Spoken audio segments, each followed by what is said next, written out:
saya kaget gitu loh. Kok ada juga orang-orang Kristen yang masuk ke neraka gitu ya. Dan itu neraka tuh bentuknya seperti lorong gelap gitu ya. Gelap, lembab, pengap gitu ya. Dan itu semakin ke dalam tuh semakin gelap. Jadi di situ tuh banyak iblis yang bilang gini, Pak Pendeta, ayo khotbah Pak Pendeta. Kamu kan di dunia ini khotbah, kenapa di sini enggak? Bilang gitu ya. Saya tambah bingung lagi loh, Pak Pendeta kok ada yang masuk neraka gitu ya. Pak Pendeta yang hidupnya benar, yang kelihatannya hidupnya kudus, yang kelihatannya hidupnya suci kok masuk neraka gitu ya. Apalagi tuh saya yang biasa-biasa aja, saya bilang gitu ya. Tuhan bilang gini, pendeta enggak bisa jalanin firman. Mungkin dia rajin ngabarin firman Tuhan, mungkin rajin memberitakan firman Tuhan, tapi dia sendiri enggak bisa jalanin gitu ya. Mungkin dia sendiri enggak ngerti apa yang dia perbuat di tempat lain gitu ya. Mungkin di atas mimbar bilang kudus, tapi di tempat lain punya simpenan, mungkin gelapin uang gitu ya. Nanti masuknya ke situ, ke neraka yang paling gelap ya. Jadi ketika pendeta itu berusaha keluar, terus diserobek mulutnya, di mukanya dicakar gitu ya, sampai mukanya itu tidak berbentuk gitu ya. Dan itu darah terus ngalir terus ya. Dan kemudian normal seperti sedia kala. Terus kemudian dikerjain lagi habis-habisan, disobek mulutnya, mukanya dicakar-cakar gitu ya. Dan itu tidak ada habis-habisnya gitu, tidak ada berhenti-berhentinya gitu ya. Dan itu terus berlangsung berulang-ulang gitu ya. Dan di situ tuh pendeta-pendeta juga teriak-teriak gitu ya, minta ampun, minta tolong Tuhan, ampuni saya Tuhan, ampuni saya Tuhan, ampuni dosa saya Tuhan. Tetapi itu semua udah terlambat gitu ya. Ketika orang-orang itu udah ada di neraka, pengampunan itu udah terlambat, kesempatan itu sudah tidak ada lagi gitu ya. Dan saya tanya sama Tuhan, kenapa mereka bisa masuk neraka gitu ya. Dan Tuhan bilang ini, setiap kita yang diberi anggota tubuh lengkap gitu ya, yang diberi anggota tubuh gitu ya, harus mempertanggungjawabkan setiap bagian anggota tubuh kita. Jadi Tuhan menciptakan tangan untuk menyembah Tuhan, untuk memuliakan Tuhan. Tetapi kalau misalnya kita gunakan untuk misalnya mukul, membunuh, itu tuh sudah tidak berkenan di hadapan Tuhan gitu ya. Setiap kita mempertanggungjawabkan perbuatan kita gitu ya.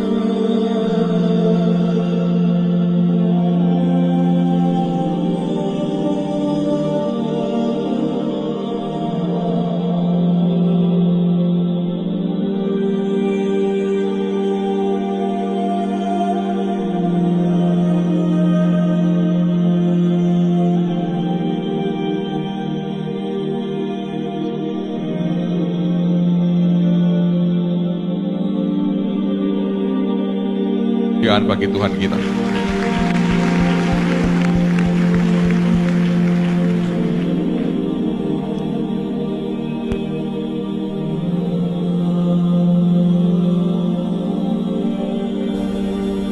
Shalom saudara, selamat sore.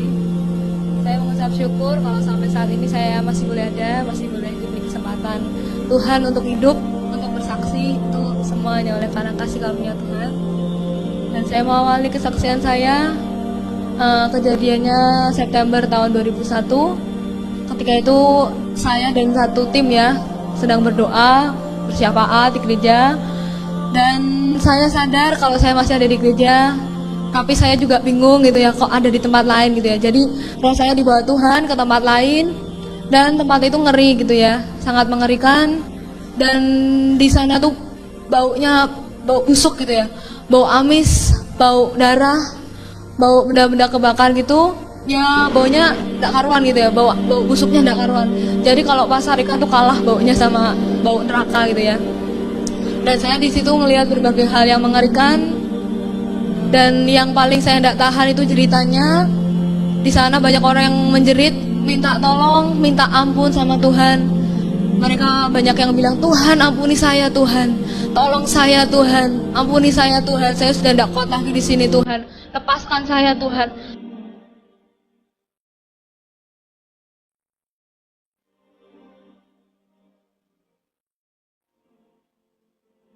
Tetapi Tuhan cuma bilang gini, pengampunan yang aku berikan sudah terlambat, kesempatan itu sudah tidak ada lagi, sudah terlambat. Ketika kamu ada di dunia ini, kamu tidak mau ambil kesempatan itu, tapi kamu sia-siakan.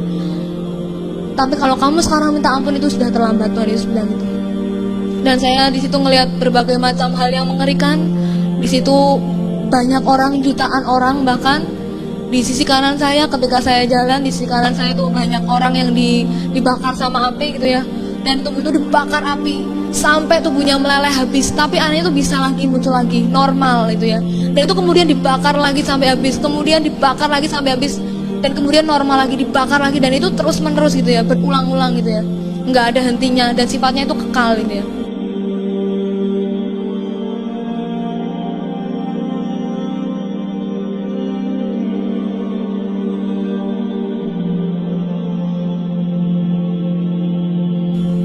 Dan di sebelah sisi kanan saya, ketika saya jalan, saya melihat jutaan orang juga itu digerogotin sama yang namanya ulat-ulat kecil gitu ya, ulat-ulat gitu ya. Jadi kalau di firman Tuhan dikatakan di sana tuh apinya tidak pernah padam, ulat-ulatnya tidak akan pernah mati, itu benar gitu ya. Jadi di sana tuh jutaan orang tuh teriak-teriak kesakitan, banyak yang dibakar api, banyak yang digerogoti ulat-ulat gitu ya. Dan tuh tubuh itu digerogoti dari bawah sampai ke atas gitu ya, habis tidak bersisa, tapi anehnya bisa timbul lagi, dan itu kemudian digerogoti lagi sampai habis, kemudian timbul lagi, dan itu terus menerus gitu ya. Dan saya lihat di sisi kanan saya yang digerogoti ulat itu kebanyakan ya, kebanyakan itu dirinya Kristen, dan saya di situ lihat ngeri gitu ya, mereka tuh jerit-jerit minta tolong, minta ampun gitu, tapi itu semua udah terlambat gitu ya. Dan kalau saudara mau tahu itu jalannya aja lembek gitu ya, jadi jalannya aja kayak ingus gitu ya, jadi lembek, lengket, dan baunya tuh ndak karuan gitu ya. Dan warnanya itu warna busuk gitu ya. Dan ketika itu Tuhan cuma bilang gini sama saya, setiap kamu jumpai orang, terutama orang yang ndak percaya, kamu bersaksi, kamu cerita bahwa neraka itu benar-benar ada, bahwa surga itu benar-benar ada. Kalau mereka ndak percaya, ndak apa-apa. Kalau mereka percaya, itu lebih baik gitu ya. Dan Tuhan bilang gini, pokoknya kamu sampein aja, kamu cuma nyampein. Jadi kamu nggak usah bingung loh, Tuhan ini nih gimana, kalau mereka nggak percaya itu nggak usah bingung gitu ya. Tuhan bilang pokoknya kamu sampein, kalau mereka percaya ya puji Tuhan, kalau nggak percaya nggak apa-apa. Keputusan ada di tangan masing-masing gitu ya, keputusan ada di tangan orang-orang yang mendengarkan kesaksian. Jadi ketika itu saya terus diajak jalan sama Tuhan, dan di situ seperti ada persimpangan gitu ya, jadi ke kiri dan ke kanan. Di situ bentuknya seperti sel-sel, jadi satu sel itu diisi satu orang, dan ada iblis-iblis juga di situ. Dan iblis-iblis di situ tuh ketawa gitu, kesenangan gitu. Dan di situ tuh banyak yang jerit-jerit, banyak yang nangis, banyak yang tidak tahan gitu ya akan siksaan yang ada gitu. Ada yang matanya dicungkil gitu ya, matanya dicungkil keluar gitu, sampai darah itu mengucur gitu ya, ngucur terus mengalir deras gitu. Tapi anehnya bisa timbul lagi, bisa muncul lagi mata yang baru, dan itu kemudian dicungkil lagi, tuh sakitnya kayak apa gitu ya. Dan itu ada yang tangan yang dikuliti, ada yang tangan yang dipotong-potong. Kalau misalnya kita kena pisau sedikit aja perih gitu ya, darah ngalir dari tubuh kita tuh perih gitu ya. Apalagi itu gitu di neraka, dikuliti, di tangannya dipotong-potong sampai darah itu mengalir deras gitu ya.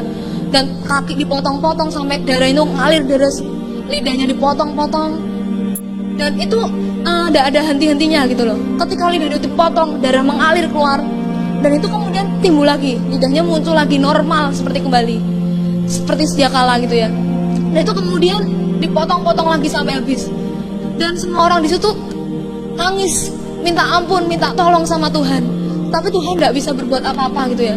Tuhan tuh nggak bisa nolong karena udah terlambat gitu ya.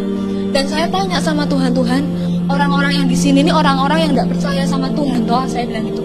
Tapi Tuhan bilang gini, oh enggak tuh, kalau yang di sini tuh orang-orang Kristen gitu ya, yang percaya sama Tuhan Yesus Kristus. Saya kaget gitu loh, kok ada juga orang-orang Kristen yang masuk ke neraka gitu ya. Dan saya tanya sama Tuhan, kenapa mereka bisa masuk neraka gitu ya. Dan Tuhan bilang gini, setiap kita yang diberi anggota tubuh lengkap gitu ya, yang diberi anggota tubuh gitu ya, harus mempertanggungjawabkan setiap bagian anggota tubuh kita. Jadi Tuhan menciptakan tangan untuk menyembah Tuhan, untuk memuliakan Tuhan. Tetapi kalau misalnya kita gunakan untuk misalnya mukul, membunuh, itu tuh sudah tidak berkenan di hadapan Tuhan gitu ya. Pokoknya setiap apa yang kita perbuat itu Tuhan ngerti. Mungkin mata buat memandang hal yang baik, buat menuntun kita untuk pergi ke tempat-tempat yang baik, untuk pergi ke gereja. Tapi matanya digunakan untuk misalnya menonton video porno, baca buku-buku yang tidak benar. Itu nanti Tuhan tahu gitu ya. Setiap kita mempertanggungjawabkan perbuatan kita gitu ya. Ada yang lidahnya dipotong-potong, itu mulut kan untuk memuji Tuhan, untuk menyembah Tuhan. Tetapi mungkin ada di antara kita yang buat ngumpahin orang, buat ngutuk orang, buat mungkin ngomel, menggerutu gitu ya.